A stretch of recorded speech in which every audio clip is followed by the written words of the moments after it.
Why don't you become parrots too? And then we'll all be together. You're a complete idiot.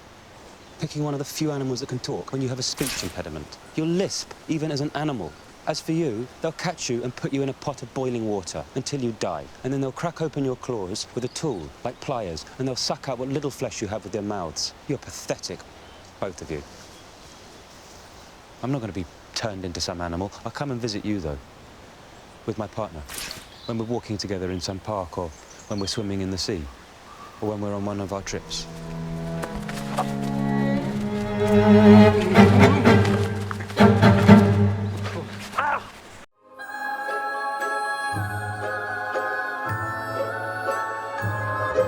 Yeah, I can imagine. I've just discovered your film. Thierry Frémaux said during the press conference that it was a film that you don't understand everything about. Do you agree with that, Yorgos Lanthimos? No, I think you really understand whatever it is that you need to understand, and it's just that there's room for people to have their own thoughts about the film and engage in a more personal and energetic way, depending on their experiences, tastes, thoughts about things. So I think we show enough so that people are engaged, and then they can work things out themselves. Do you like cruelty? Yorgos Lanthimos. So I like cruelty. I think it's a truth, and I think it's necessary to show it. And your vision of this world, the idea that sexuality is there, but it's frustrated sexuality. The eroticism is cold. Is this an interesting feature for you to direct, if you like? I think you get that sense because the world is very regulated. And that's basically what our aim was to show different and various worlds within that world, various different groups of people within that world that had to follow very specific rules in certain ways, like we do in our society, and they're quite oppressed in various different ways. And I think that's something that comes out in every aspect of human life, whether it's friendship, sexuality, because the film is about, couples and relationships in that way. Obviously, sexuality plays an important part here, so you get a sense of that more than other things, possibly. Colin FARRELL. Colin Farrell, this world is crazy. It's a very Kafkaesque sort of world. It's a world where you think that everybody's lying, nobody's telling the truth. I mean, can you play this like a spy film almost? When I was seeing you, you rarely say what you think. And how did you get into the world? It was, you just go off. I've heard said before about film scripts that they're a blueprint. Well, this was the next stage of evolution for a film script. It wasn't a blueprint. It was so incredibly specific that it was just about honouring without too much intonation or without too much emotional dancing between points what was on the page. There was a kind of a beautiful simplicity within the emotional and psychological lives of the characters that was a nice juxtaposition with the complexity of the script and the complexity of the world that the film is set within. So I just went off what Yorgos and Lanthimos had written, and that was it, really. Yeah. Rachel Weisz, it's an emotionless world. You shouldn't feel your emotions. It's the opposite, in fact, of what actors do, isn't it? I think it's there are very powerful emotions happening inside. I think Yorgos creates a world and a tone where, shall we say, nobody is over the top in their acting style. It's a world where everything's very internal and minimal. But I don't find it emotionless. No. I would just say it's the opposite of melodrama. Maybe that's the tone. Was that fair enough to say? Yorgos, je suis d'accord avec vous, Rachel. No, I agree with you, but Yorgos.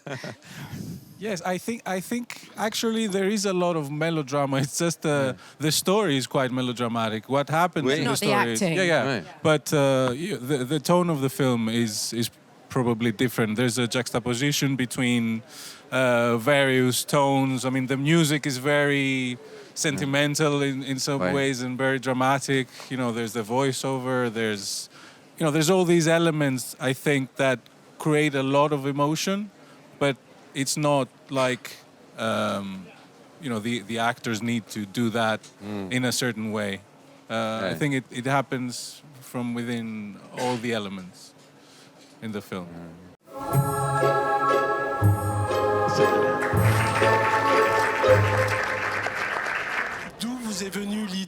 How did the idea occur to you? Where did you find this subject? And why did you want to bring together such a cast? So the ideas for the films we've done so far, I mean, the last 3 films I've written with Efthemis Philippou, and every time since Dogtooth, when we finish a film, we just start discussing what it is that we want to do next. So basically we start discussing anything that comes to mind, and we just build it up from there. So this time, we were interested in doing something about, relationships, human relationships.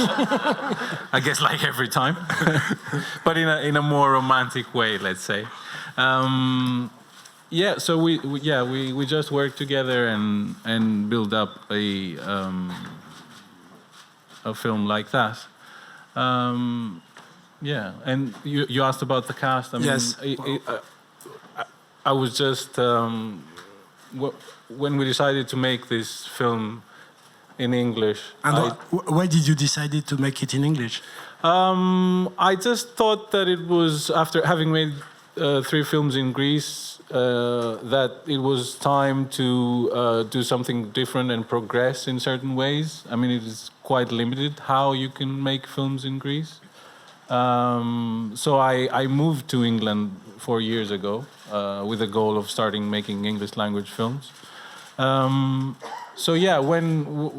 the opportunity was given that I could, especially with this film, that it doesn't need to be set in a specific country or anywhere, I could choose, any actor of any nationality I wanted. So I was just very lucky, and the people that I wanted to work with liked the script, and they said yes, and here we are.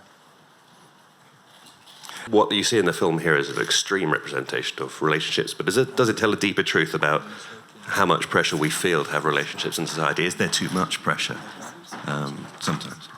I don't really feel I know what the film is about. I really don't. And I haven't seen it yet, so I haven't been able to have that impression. And I suspect it might be the kind of film that feels different every time you see it. I don't know. I'm excited. Same here. I have no clue what it's about, except for the one thing that stayed with me after I read it was that there was I just had this kind of sense of the deep loneliness that permeates or felt to me. And again, it's the kind of film that just being in it doesn't mean I know more about this than any audience member who will see it. It truly doesn't. Like, I only have my own little kind of simple interpretations of what it might be about, but the essence and the texture of loneliness, if loneliness has a texture, and the fear, I don't think, I didn't read the societal pressure to be in a relationship, even though I know that there are accusations that, and depending culturally where you're coming from, that being alone is something that has a certain stigma to it. But I just felt that the texture of loneliness was something that was throughout the script, and how that can be maybe what you're talking about, then taken advantage of by certain things, certain products, or certain governments, or certain religions, or maybe a human being's fear of their aloneness can be abused. I don't know, but yeah, like Ben said, I can't wait. I haven't seen it either. I can't wait to see it. I think if something's about loneliness, then it's necessarily about being romantic. because if you're lonely, you're probably searching, well, Colin's character is searching for love. So I'm going to say it's a very, very, very romantic film in the old-fashioned sense of the word, romantic with a capital R. It's the pursuit for love and happiness and togetherness, which is incredibly hard. In this Lanthimos universe, it's especially hard to find love. So it's, yeah, very romantic with a big capital R, not in our modern sense of romantic. Do you know what I mean? Okay, good.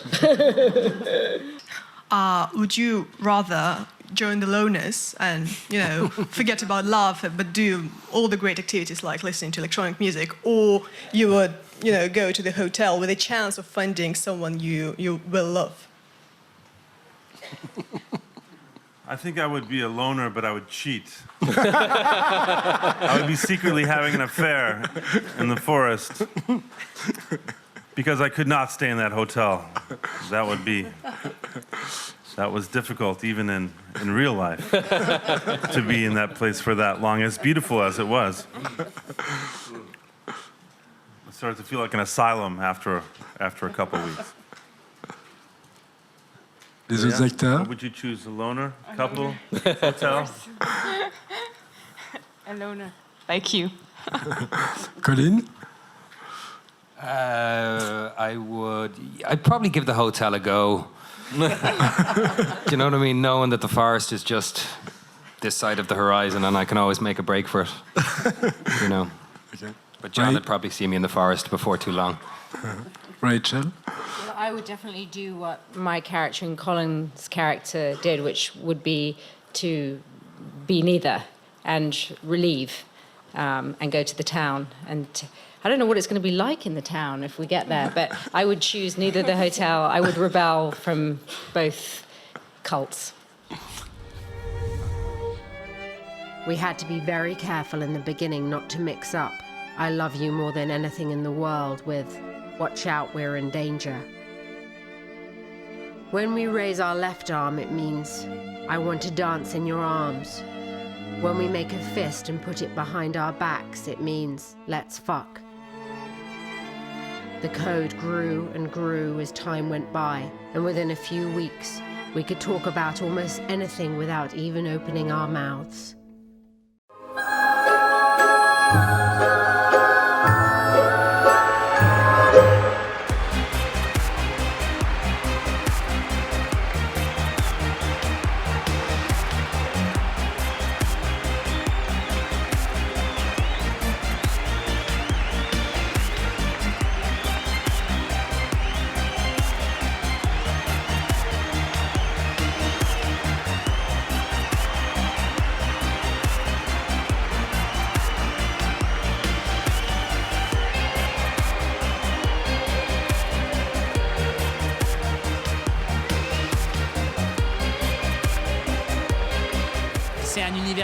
So it's a very strange universe.